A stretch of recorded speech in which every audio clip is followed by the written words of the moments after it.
The Wizards taking on the Rockets, which means that Trevor Ariza, he's making his return to Houston.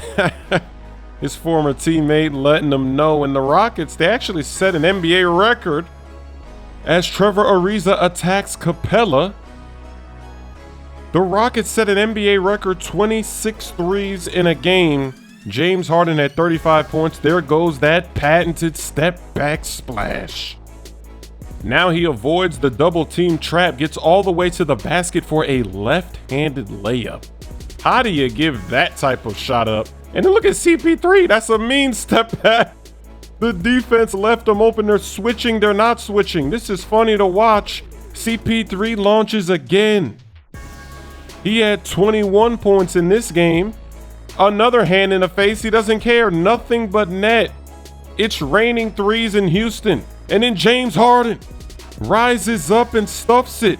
Now he's working on his former teammate, Trevor Ariza, and he's gonna get to the basket and score. And one, even Ariza is having trouble covering him. More threes. Look at that ball movement, the fake pass from CP3, the corner three. Then Harden dancing, stepping it back, he drops it. Remember, NBA record 26 threes tonight. You live by the three, you die by the three. When they're clicking, you have a night like this. When they're not clicking, you have a night like they had the Rockets in the playoffs, when they just kept shooting three after three after three and they lost.